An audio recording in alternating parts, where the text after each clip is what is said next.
think there's a lot in the concept that we can tease out of what it means to lead like a shepherd and what that concept and that metaphor has to say about the way that we lead in all sorts of different contexts, and how leading like Jesus, being influenced, shaped by Jesus in our leadership means taking on some qualities of a shepherd. Welcome to the Four Lake Norman podcast. Have you ever thought about the fact that you might just be a leader no matter what position you're in life? Well, I believe we're all leaders, and today we're going to be looking at how we can be a better kind of leader, following the example of Jesus, who is our ruler and our king, and we're told that he leads like a shepherd. And so we're going to be looking at 4 ways that we can lead like a shepherd following after Jesus that will help us influence and impact more and more people. We hope it's a conversation you'll enjoy, and if you have been enjoying these conversations each week, do us a favor, hit that subscribe button right here on YouTube. It's quick, it's free, and it makes a huge difference in helping our podcast reach more people in the Lake Norman community. Thanks for supporting the Four Lake Norman podcast. Now let's tune in to today's episode. Glad to be here with you guys. Merry Christmas.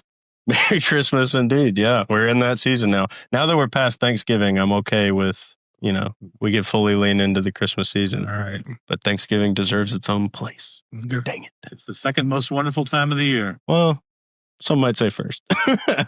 But I've been having an interesting discussion with people. I don't know how much you and your families watch Christmas movies, but there's been a heated debate circling around about whether or not a particular movie classifies as a Christmas one or not. And I won't name names of who's having this debate. But Chronicles of Narnia, Lion, the Witch, and the Wardrobe, I'm assuming you are familiar with the film. Is it a Christmas movie? Yes or no? Anton, you can go first, and then Shadrach, you can give your take. Well, it's got a lot of Christmas content in it. Indeed, it does. I think that's a pretty simple. Yeah, I think it should qualify as a Christmas movie. All right.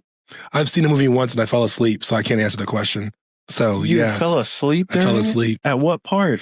After they went to the little wardrobe, I was tired. That's like right at the beginning. And then I woke up and there was a lion there, and I was like, "All right, okay." Have you read the book? Oh, shit! I'm not helpful here. How are you? That might disqualify you for ministry. You haven't read Lion, the Witch, and the Wardrobe or seen the movie. But yeah, I would also venture to say it's a Christmas movie. If you go on Disney Plus, it is listed in the Happy Holidays section. Well, there you go. Father Christmas, otherwise known as Santa, is in it, and he gives gifts to the children. And the whole thread of that story is that it's been winter for 100 years, but never Christmas. And when Aslan, who's the picture of Jesus, it's like an allegory to Jesus, when he comes back is when Christmas comes back. Okay. So I feel like it's almost more of a Christmas movie than most other Christmas movies we would classify in that category.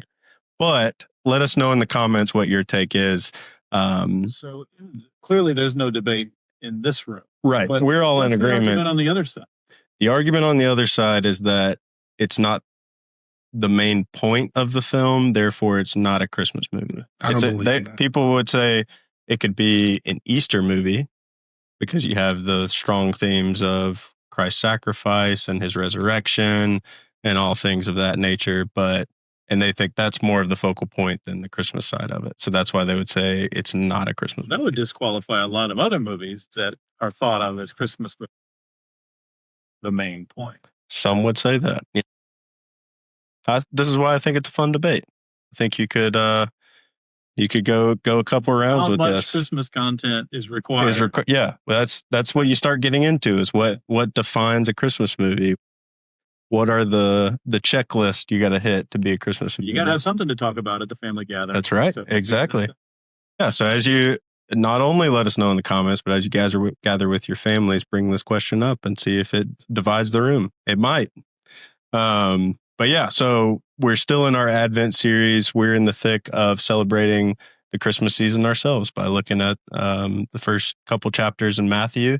And so, Anson, why don't you kind of lead us down where we're going to be camping out today.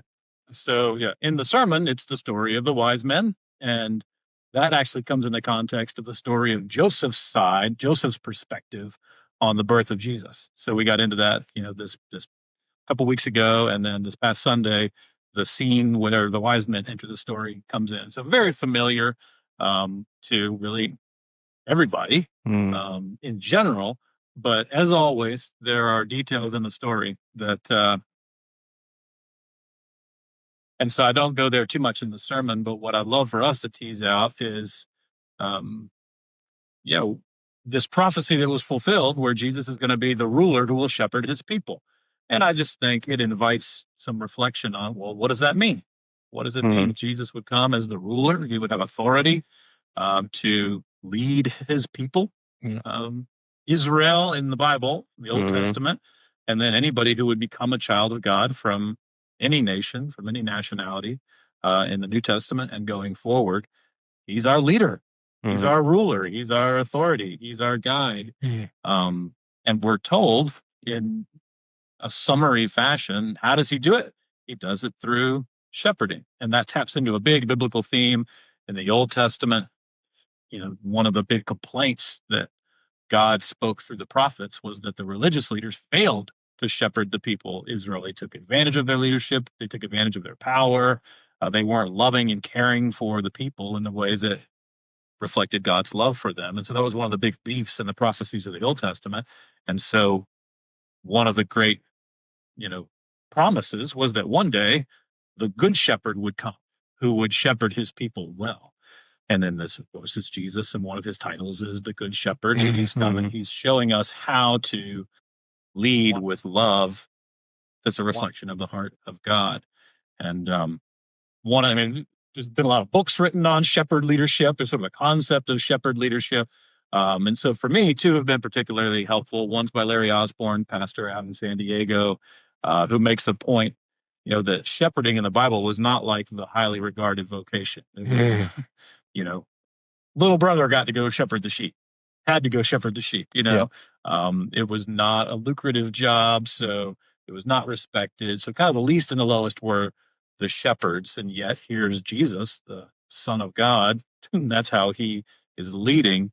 And so it's a picture of humility, and it's a picture of laying down one's life. You don't get any notoriety for being a shepherd, but you're caring for the sheep, the flock, the people that are entrusted to you. So there's one aspect of shepherding in the humility of it, right?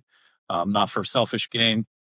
But then what I've found really helpful, and I think is a good framework for a conversation, Tim Whitmer, another pastor, years and years ago, I picked up this book, I think, when I was in seminary 25 years ago. But he breaks down sort of four aspects of it. Knowing, feeding, leading, and protecting those that we're entrusted to lead. And I find it helpful to kind of reflect on those things. What does it mean to know the people that you're leading, to feed them and help resource them, to give good direction and guidance, and to protect from elements that could hold us back, that could do us harm. And so thought we'd have a little bit of conversation in each of those categories about what might that look like. Both we all work in a church context. We have leadership roles in a church context, but I think we've all also had leadership roles, or at least vocational roles outside of it as well. And a lot of people have different spheres of leadership in different categories. And I think there's a lot of categories, things that we can all learn. Yeah. I think that's probably where we should start, is just giving some practical examples of like different types of leadership we've experienced. What comes into your mind, Shadrach, when you think about leadership? I don't know. Maybe if I missed it, I'm just kind of like what are the marks of a shepherd leader? Like, what are we saying those marks are? Did I kind of miss that? That went over my head. I went pretty quick. So let's slow down and we'll take one more time. Yeah. So I can't take credit for these. These came from Tim Whitmer, called the shepherd leader category. But the first mark would be knowing the flock. Category. Shepherd knowing the sheep that he or she is entrusted to care for. And of course, the biblical historical metaphor is literal, actual sheep. You need to know the condition of the flock. Okay. And I think that breaks down into a couple of different categories. I think one is individual, like knowing individually the people that that we're called to lead in whatever the context is. So I'll put it in my own context. So here in our church, part of my calling is to know people. Category. The larger the context, you can't know everybody on equal levels, but to identify the circle of people that are those sort of the direct sphere of leadership influence. Category. I think the call is to do our best to know them as people, not just as producers or people that are, here to help make something happen or do a job, but to know the people, to know their families, to know, what's going on in their life. And also to know like strengths. I think like personality types and things like that. The more we know and understand people, the better we can lead them and invest in them. And then collectively, just knowing the collective personality of, in our case, a church, but other contexts, a school, a business, a company, sort of the collection of people. Every unique collection of people is going to take on its own dynamics. So knowing the corporate dynamics as well and being a student of those dynamics. So knowing the flock individually and collectively is a mark of shepherd leadership. Okay. So if I think about someone, when I was teaching back in the day, I was teaching in elementary school. I had a vice principal who was really good at knowing the teachers and knowing what their need and just being able to speak into their lives in a way that was appropriate for whatever was going on in their lives. Like sometimes he just kind of knew what was happening with you. So he knew how to speak with you in the way that was appropriate to you. So like, I always noticed that he was he knew how to be stern when it was time to be stern. He knew how to come a low voice. He knew how like he needs to be checking up on you at certain times. Like when I had my first kid, he was very much like checking in on me, not because I was doing anything wrong, but because like he just knew it was a time season of my life where I was going to let sleep. So he was like, no, he was just coming in, seeing how I was doing. And so like, he just knew his people. And because he knew his people, everyone trusted in his voice, like trusted what he would to say. So that'd be the first thing that I picture when I think about that kind of shepherd. I think what you just said is a really important thing, is one of the things we often struggle with is what to say, like, and when to say it. But what you just highlighted is one way to learn what to say and when to say it is to know who you're talking to.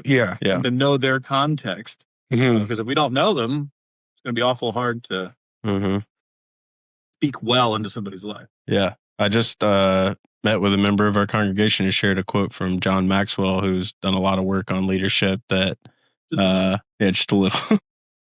But he said, touch their heart before you ask for their hand. I think that's a John Maxwell quote. Yeah. I think that's pretty spot on in my experience. Yeah. I mean, when I've taken the time to get to know someone before asking anything of them, even from a sales perspective, that's what makes a great salesperson, is if they actually care about who you are as a person before they're trying to sell you whatever it is they're selling. Oh yeah. And that's my favorite quote. It's an old one, but nobody cares how much you know until they know how much you care. And we show that by getting to know people. Yeah. Yeah. And what I've found is you don't really get to exercise your influence as a leader unless you are taking the time to get to know people. Because without that, you're just saying things like blanket statements that aren't particular to that person. But if you take the time to sit across from them and you hear their story, you hear what they're going through, then it's like, okay, now I better know what kind of advice they need to hear right now, or if they just need someone to listen to them, or whatever it may be. You can better equip and influence people in a positive way when you know the ins and outs of what they're dealing with. Yeah. But some people will be like, well, that's a sappy way to lead. The way you lead is with your authority. And I always go back, no, the way you lead is by knowing someone. But like, what do you say to people like that? Like, no, the best way to lead through is your authority, by flexing the title or the position given to you. I would look at, if someone leads that way, I would want to know, are the people under that person loving what they do, enjoying what they do, or are they miserable every day when they wake up to come to work? I think that is a big difference if you have the type of leader that's just like, nope, I'm just going to lead. I'm going to tell it like it is. We're doing it this way. I don't care about your feelings. You got to hit these numbers. I don't care. You know, it creates a certain type of pressure and stress and creates a culture. Stress sheep. I mean, I think every good story about leadership that you hear in any sort of industry or vocation, it's always people who had an obvious care for the people they were leading. And I think, obviously there have been effective leaders who, you could probably name a few that come to mind that don't evidence these traits. Michael Jordan. Different podcast. He didn't play well with others. Just different podcasts. He did okay. Yeah. But I'm sure there are there are exceptions to every rule. But the legacy that somebody leaves, even someone can be highly, highly successful in the moment, in their day, but then, history has a way of shining truth on some of these things too. Absolutely. So that's knowing. And I think I'll say one more thing about what Jesus did in particular is he didn't just know on the surface, he knew the heart. And I think that's an aspiration as well, to not just know the surface details about somebody, but beyond. A quote from a song, comes to mind. He looked beyond my fault and saw my need. So an old kind of a schmaltzy song, as I recall. But that's a really powerful truth, right? So sometimes we can't see past somebody's faults. Sometimes we can't see past our own faults. Yeah. We just get so hung up, and I can't stand that person. But so often, what presents as an irritant or a fault reveals that there's a deep need inside. And if we can have the maturity and care for people to look past those faults, things that irritate us, rub us the wrong way, cause us to want to not be around, then I think we're hitting some next level leadership, like Jesus did, and really addressing somebody's inward core need that might be causing some behaviors to come out sideways. Yeah. Because I think even of my time working in that sales role, and no matter what industry you're in, I think this can be true. But if you have someone who's struggling in their particular role and they're not doing the types of things that would make them successful, hitting goals, whatever it may be, if you don't take the time to get to know them, you may not ever find out that there's a root cause of it that isn't just obvious, that you have to do some digging to find out. And then if you can get to that root cause, they can then elevate to be one of the most successful, people you have on your team. But it's like Peter. Yeah, exactly. Peter came out of nowhere. Became best guy on the team. And Peter in the Bible, by the way. I'm talking about some random Peter. Yeah. Yeah. Beneath his rough exterior. Yeah. So knowing the flock, knowing the people that we're called to lead. One mark of shepherd leadership. The second one is feeding. So it's an obvious one in the actual sheep metaphor. You give them food so that they can live, so that they can be sustained. I think if we move that into a broader leadership context, I think of giving people the information and resources they need to thrive, to do well. I also think of creating a life-giving environment that sort of that people can feed on just the energy and context and experience of being on a work team or a workplace. I think those are both sort of practical applications of what does it mean to feed the people. Sometimes also staff lunch is a good thing too. Go and have a meal together. But you can always win with food. I think giving people the resources and information that they're needed to empower a team is an example of feeding and knowing what people need. Right? Yeah. Best leaders I think of in the past are the leaders that not just equip, give me the tools to do the job, but develop skills in me and stuff like that. Like those are some of the best leaders. I know when I got my second pastoral job, I called back my last senior pastor, Pastor Steve, and I said, "Hey, thank you for developing me so much. I didn't realize how much you were developing me, and it's just been really great to see all the skills that I'm taking that I got from you that I'm using in this role to be successful." So yeah, I think developing is really, really important So yeah. Yeah. But I jumped over you, so you can go. No, you're good. I was just going to say, I love what you said, even about the culture, how the culture feeds the people and creating. I think that's one of the most important things you can do as a leader is just creating a positive culture. Yeah. And because I think your team or the people that you're leading are feeding one way or another, whether it's positive or negative. So if you have this extremely negative culture, negative environment, sucking the life out of everybody, they're feeding on that, and it's going to affect who they are and how they think and how they react to things. But the opposite is also true. And I think if you can create an environment where people come in and it's, even when things go wrong, they're able to be resilient and not just, fall into just complaining about every little thing with everyone else in the office, because that spreads. And if you can, yeah. So I do think culture is super important. I've actually never thought about that as a responsibility of like feeding the sheep, but I think that's really important. Yeah, giving somebody, something to feed off of. Mm-hmm. We use that sort of language in different ways. I mean, I like what you brought out too, Shadrach, of development. Like, what does food do? It causes a body to grow. Mm-hmm. And so things that help people grow and develop, build muscle and strengthen their leadership. I think those are all ways that we can help feed people. And yeah, it doesn't take long being in a culture that's toxic and unhealthy to realize how much that can just cause you to atrophy. Mm-hmm. You could take people that have all the talent in the world and put them in a bad culture, and they could be really unsuccessful. You see it in sports all the time. Yeah, you can have a really talented roster with a lot of great athletes, but if there's just a toxic culture in the locker room, they're not going to win anything. I had so much sports right now, but yeah. Just think about I'm Sam keeping it to one Darnold sport and the now. Jets. That's it. That's what we're talking about the Jets. We had two. That's two. Yeah, I busted it out. I kind of forgot I had this jacket until today, so I was like, yeah, I'll wear it on the podcast. It's freezing in here, by the way, too. We're all bundled up in a little podcast room here. We're sweating in the summer and freezing in the winter. Yep. Can't have the background noise of the the room unit.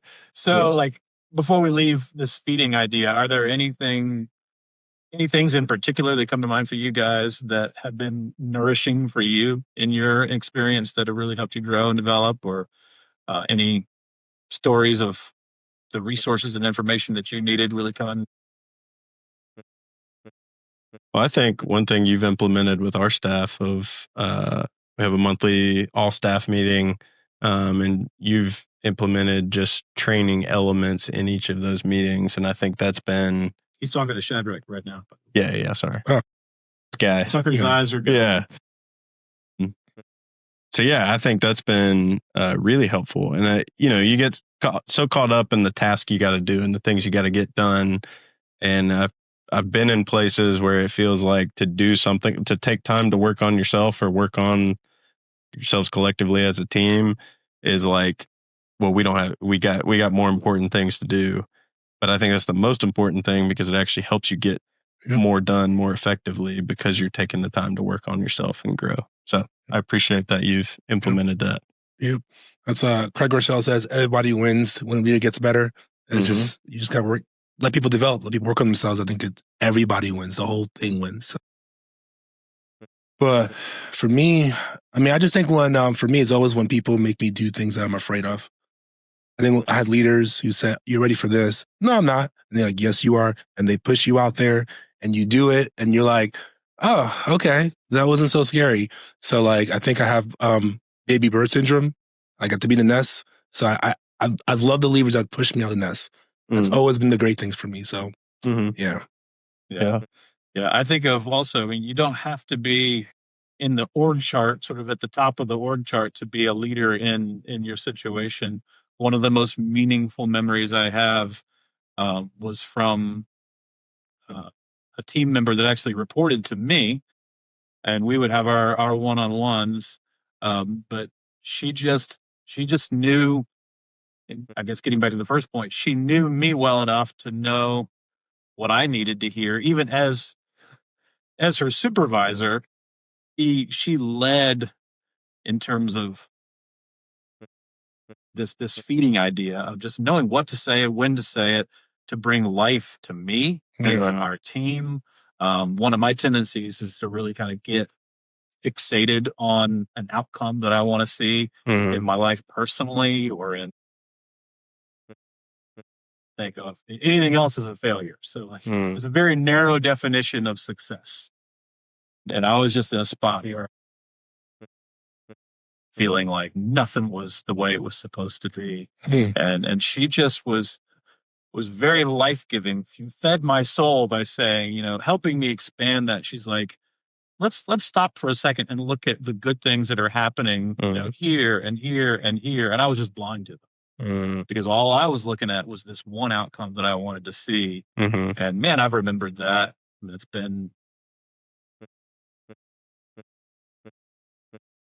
but she led up organizationally, consistently in a way that really changed my life. And so I think, you know, no matter who you are and what your role is, and it doesn't have to be a work setting either. I mean, families, just different dynamics. You know, when we know people well and we have a commitment to feeding, being life giving to those around us, man, it can make a big impact in all kinds of different directions. Yeah. Think about how this would be like just the first two things we talked about, just like taking that into parenting will be a really like trying to get that, develop and know my kids. Like it's like stuff you can do in all sorts of levels, no matter where you are. It's really important. Yeah. And as they get older too, taking time to know your kids as they develop their own personalities as they get older. And you start to see, I think this is the adult they're becoming. Flashes of who they're going to be when they're fully matured. And that's pretty cool. But a lot of times just in the whirlwind of making life happen and, you know, pickups and drop-offs and sicknesses in school and all the things, sports activities, it takes some discipline, I think, to stop and notice our kids or other family members, siblings, and parents. I think another thing with like the concept of feeding the sheep, and I know we're camping out on this one a lot, but there's good stuff in it. But I think the power of believing in someone, even though they may not believe in themselves, is one of the best things you can do as a leader. And you both know I'm a huge Ted Lasso fan. That show has just got so many nuggets of wisdom packed in it, and you've watched it. I want to do a full staff training on Ted Lasso. Like, I would be all about it. I don't know. That'd be all about it. It'd be a little weird, but I really do. But go ahead. That's the premise pretty much of what that whole show is about. Like, you get the Believe posters, like iconic from the show, and it's just a coach who takes this team that was terrible. All he does is just believe. He takes time. He does all the things we're talking about. That's what I'm saying. All the things we're talking about. Everything, yes. He takes time to get to know each player and finds ways to feed each one of them according to who they are and their personality. The books. And he elevates the whole team simply by just believing in their capabilities, even when they didn't, and seeing below the surface, kind of like the song lyric you referenced, like beyond their fault, their needs. Yeah. And there was an interesting study done, and I can't remember if I mentioned this on the podcast before or not, but they took the same class of students, and in one semester they told the teacher, these kids are the worst. You're going to have probably the hardest semester you've ever had as a teacher. They're not going to do their work. They're going to be acting up, and it's going to be a really tough semester. And so, that teacher went into it with that mindset. And because he believed that about them, or he was told that about them, it ended up, it was not a great semester. I think they all got like D's, or the average in the class was a D.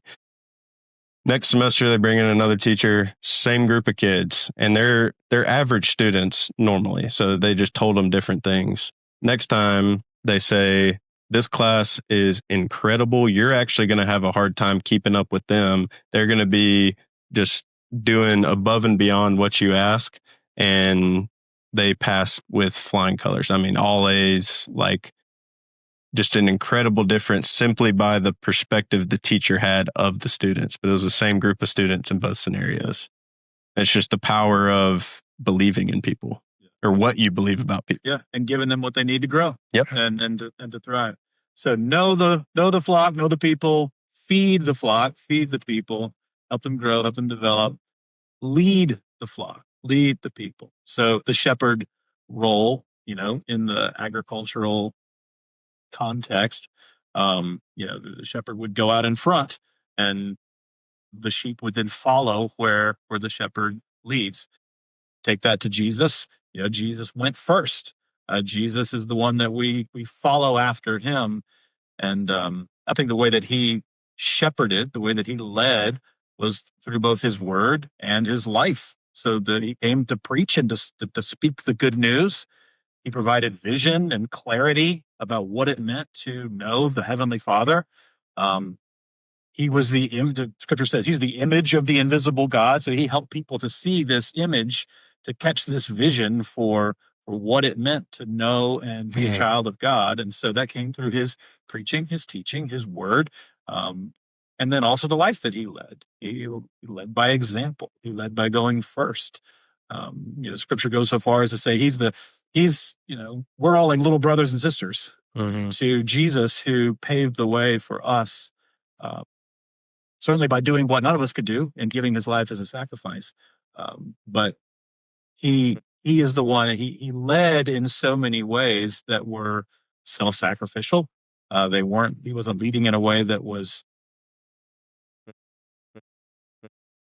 puffing himself up, right? But was for the good of the sheep and the flock that he was leading. So I think if I'm bringing that toward us in our context, I think leading well means, casting a vision through words, images to help people see how to get from here to there. One well-known leadership quote is, "It's as simple as knowing how to get from where you are to where you need to be." That's leadership. So to lead someone, helping people see what it looks like and where they need to go, a direction,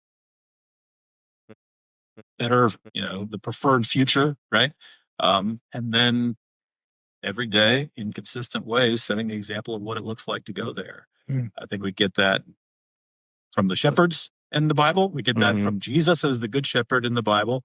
And it's not hard to see how that translates into our culture in so many different organizational settings as well. Yeah, that's funny. Because everything that you said, minus the deity things, remind me of Ted Lasso. That was one thing.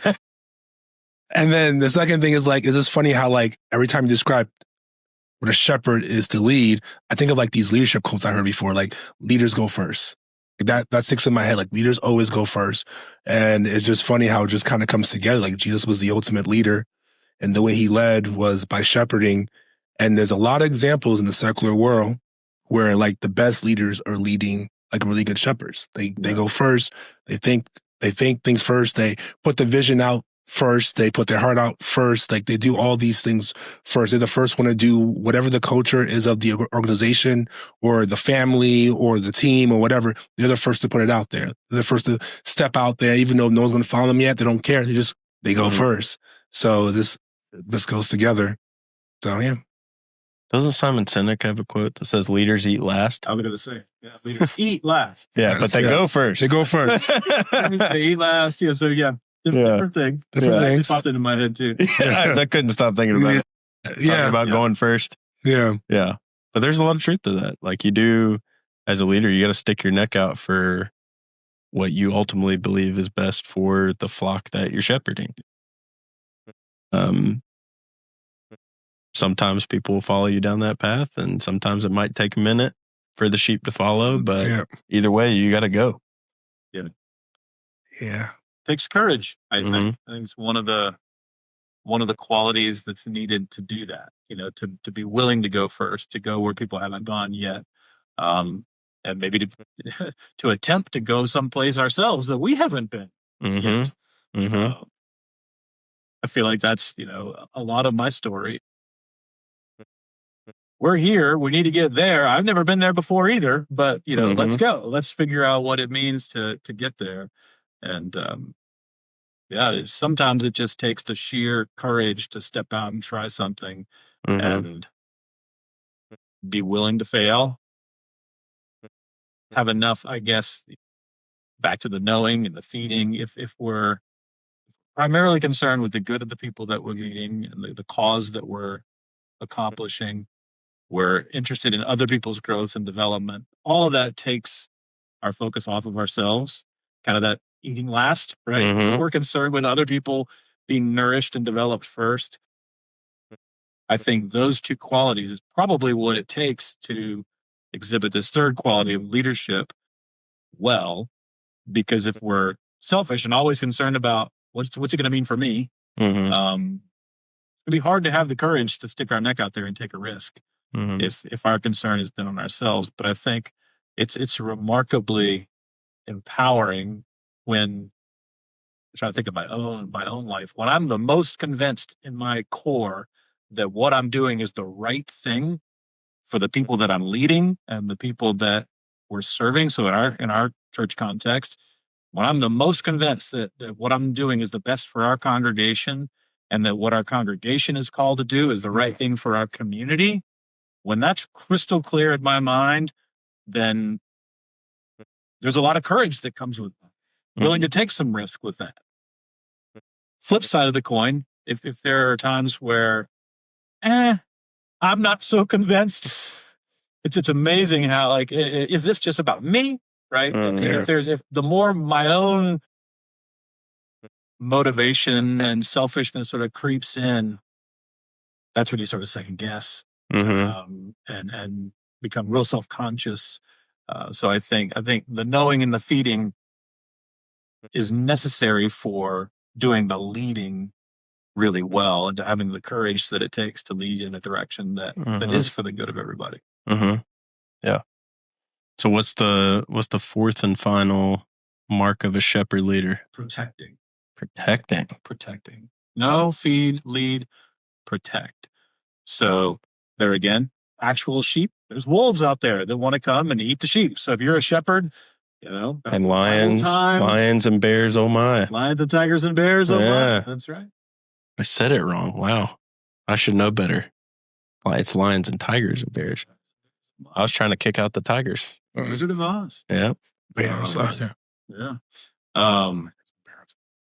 What were we talking about? Protecting. Yeah. So there's wolves out there. They can come and eat the sheep. And Mhm. so I think it speaks to protecting the people that we're leading from external threats. Mhm. But then also I think there's internal threats to protect the sheep from each other. Mhm. The friendly fire on the inside Mhm. and the infighting that can happen. And then I also think helping to protect us individually from ourselves. Sometimes we could be our Yeah. worst enemy. And so as a shepherd, if we're in this role of leading as a shepherd, we have some measure of authority to leverage. I think helping people identify what are the threats from the outside, what are the threats from the inside, and what are the threats that are from my own mind and heart and internal threats that could undo us. Mhm. Yeah. I think that's probably the hardest of the three to wrap your mind around as a leader, as far as like what that looks like. Or maybe that's just the hardest for me. Because I think, at least in our context, thinking about like what exactly am I protecting them from externally, and like internally it makes more sense. Like, yeah, we obviously don't want people getting in rifts and fighting and being divisive, because that's the opposite of what the gospel has done. But the one that resonates the most is like, yeah, I need to be protecting people from myself, like making sure that I'm not so focused on what's going on out here that I'm not trying to grow myself. I think as leaders, sometimes you can get so focused on feeding the sheep that you don't feed yourself. Yeah. And then it makes you lead from an unhealthy place, which then negatively impacts the people you're leading. And I've had seasons where I've done that, and I'm in a season now where I feel like I have a good good practices and good system in place, so where like my cup's getting filled and I can lead out of the overflow of that instead of leading from an empty place. And it's been really fruitful, I think. And I've seen the Lord work through it. Keep talking about shepherds, like you think about Psalm 23, talk about protection. So think about the whole rod and using the shepherd, using the rod. I think one of the hardest thing is like knowing when to use the rod on the sheep and knowing when to use it appropriately. And I think some of us have a tendency to either be too fast with the rod or too slow with the rod. And I don't know, I just think Jesus was really good at just doing it right all the time. So I just would like some tips or some ideas of like knowing when to bring feedback and discipline and stuff at the right time and not being overly harsh or being under measure. Because if I'm under measure, I'm not developing that person well. I'm not giving them what they need. And if I'm overly harsh, I'm creating a horrible culture. So I want to be able to find that right, I don't know, tempo, rhythm, cadence. It's just a really hard thing. And Jesus is really good at like encouraging you, but also rebuking you at the right time. And I'm not Jesus. So how do I find that balance? Yeah. I mean, it's almost what you talked about last week with the story of Joseph and Jesus being the embodiment of grace and truth. And I think that's really what we're getting at is how do you balance grace and truth? No, I'm glad you called that out. And I think that's a good sort of rubric or framework to be thinking about. One, I would say, one of the points we made in the sermon a couple sermons ago was we all tend to be grace people or truth people. Like we tend more often than not to err on one side or the other. So I think even just knowing ourselves, right, to go, all right, what's my natural tendency, and to kind of try and flex the muscle on the other end. So I think knowing ourselves and our tendency is. Do you know what your tendency is? I would say I'm the same. What about you? I think I'm grace. I would think so. You tell me, Tucker. I feel like you're grace. Okay, cool. Yeah, I feel like you err more on the grace side. Okay, good. So what comes to mind is a very recent conversation. I think one of the tips, like one of the things that I picked up on in the conversation was he was asking for pointed input. So I think one, if somebody's voluntarily giving you permission to like, hey man, I'm looking for you to bring the truth and I want you to, his phrase literally was punch me in the gut. And that's not my natural tendency. Like I try to be very diplomatic and work my way to, if there's a hard truth, right, I want to wrap it in, what's like the velvet glove or something like that. I want to soften it. I want to soften the blow.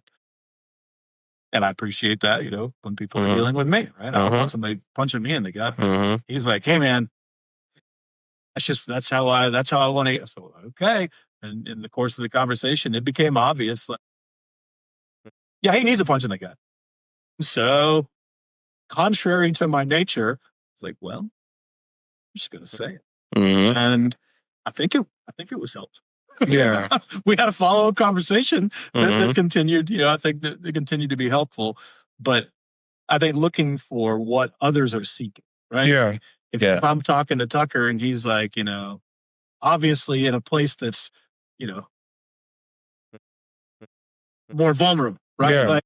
Like, okay, if I go punching him in the gut right now, you're gonna know your people. No, yeah. Because I think part of it, sorry to interrupt, I think part of it is like all three of us, I feel like, are really hard on ourselves. Yeah. Which is why I feel like we err more on the grace side when we're dealing with other people, because we assume that they're hard on themselves and we don't want to heap onto it. At least that's how I feel like I am.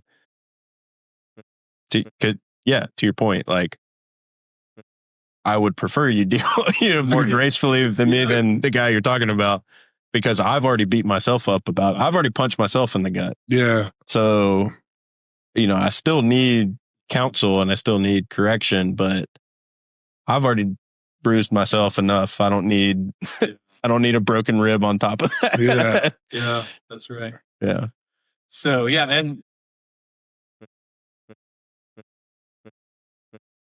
because I'm certainly not going to go home and like walk through the door and start, punching people metaphorically in the gut. That's not going to go well for the family. Or, Yeah. Yeah, because I'm like, I don't want my kids to hide from me. Right. So like, how do I correct without like beating them down? Because you're 7. You're going to have multiple times where I got to correct you because you're 7. It's just the way it is. Man, I don't know. It's just tough. Just pray. I'm just going to pray. But yeah, we could do that dynamic. And as they grow older, when they're little, you just bring truth directly. Yeah. Discipline. Yeah. But like, you speak very directly and you give very clear directives to a small child. Yeah. But as they grow, to our previous point in the conversation, you got to give them opportunities to grow and develop, which means we're not coming with truth so directly, right? We're allowing them to grow and develop, and that takes grace because we know you need to do it this way. Yeah. And they need to find it out themselves, and the older they get, it's like you change. Like you change in your relationship with kids as they become older, and then eventually adults themselves. But yeah, I just think one thing that I'm taking away from just as we're chatting about this, protection looks different for everybody. Every individual, I think, does come back to knowing the people that we're leading, knowing how to speak to them in a way that would be, nourishing to them and their growth and development. I think, in the church context, protecting from outside influences, the thing that weighs most heavily on me as a pastor in our congregation is when Christians just wholeheartedly take on the mindsets and priorities of sort of the world around us. And one of the hot buttons for me is politics. When it becomes very clear that someone is much more religiously committed to their politics than they are their faith, I want to do what I can to help protect our church from that, from our church from becoming a place that can't distinguish between our political views and our religious faith and our belief. And so some of the more strong statements I've made from the pulpit have been to try to help bring that distinction, because I think in our culture, especially if you're in, a heated election season or something happens, in the culture that's really politically charged, I want to help protect us collectively from falling into this trap of either despair or putting all of our hope in what, an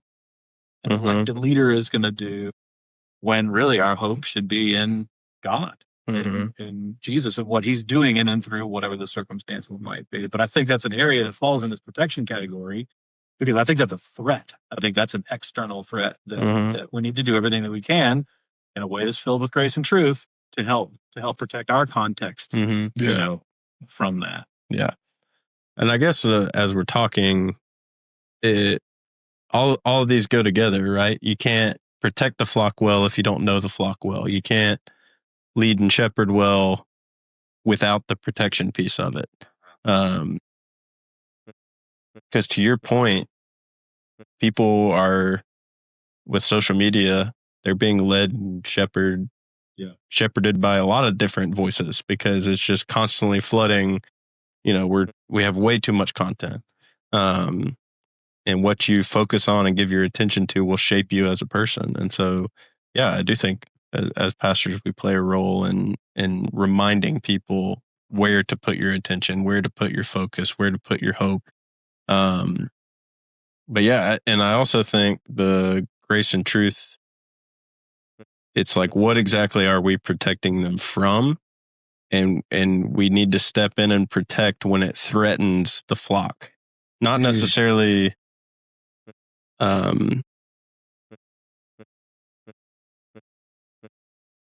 maybe not, like, we do need to protect individual sheep, but I think protecting the flock as a whole, like, what are the things we're protecting people from that threaten the whole thing, Yeah. And I think that's when it's really important for me, it's a reminder to me to, hey, if this is threatening like our whole community and it's a divisive thing or whatever it may be, it's like, okay, well, I may not need to soften my punches here. Like we can't have that because it's bigger than just me or just this one person or these two people. Interpersonal conversation. Right. It's a bigger picture than that. And I think that can be true of any organization. It goes back to what we started with, right? Culture. It can create a culture if it's not dealt with. Yeah. So, yeah. There's some generalized ways I think this can happen no matter what the organizational culture is. Like external threats would be to conform to a mindset that's threatening to the way that to the mission that we're called to, whatever our mission is. Mm-hmm. And then there's internal threats. The one that comes to mind for me is just disunity, discord, conflict, unhealthy conflict. There's healthy conflict, but like unhealthy, disunity inside any church or other organization. Again, that's a threat. It's an internal threat to the mission. Then individually unhealthy leader and individually, a bunch of individually unhealthy people. That's a threat as well. So I think just being attuned to all these different things and matching. Maybe here's another tip, Shadrach, that just comes to mind. Match the way that we're addressing something needs to be appropriately matched to the level of threat that it is. The kind of threat. You kind of got it, that Tucker, right? But if you're speaking collectively to a group of people, you could be pretty direct. If you're addressing an individual and there's a whole context there, there's room to be more conversational and softer. I think it probably stands out when those get off. When you talk to an individual in a way that would be better for the group or vice versa, or when we kind of misalign the way that we address things, it can kind of come off sideways and get off. But who knew that Christmas was a time for leadership lessons when we're looking at the story of Jesus' birth? I know, but I think it's right there. Put the links to the book in the description. Yeah, I do need to put the links to the books that we mentioned and a link to watch Ted Lasso. There's a book called What Would Ted Lasso Do? Highly recommend for leadership principles. I want to wrap the conversation up with something you started with, Anson. I think what we're getting at and what Jesus shows us in his leadership as a shepherd, ruling as a shepherd, is ultimately all these things, when we do them well, it's when we're exercising humility like Jesus. And those are the best leaders I've served under, that are the most humble, they're not puffed up, they're not arrogant, they're not, flaunting their expertise or how many years they've been doing it or anything like that. They're just salt of the earth, humble. They want to walk beside you, not above you. Those are the best leaders that I've ever had. And I think when we step into that role of leader with humility, that's what inspires people to follow in my experience. And I'm sure you guys could share the same. But so, I think this was an awesome conversation to have. Very, very relevant, very applicable. So thank you as always for bringing the content. And thank you, Shadrach, for hopping in and being a part of it. And thank you guys for listening. And we will see you next week on the podcast.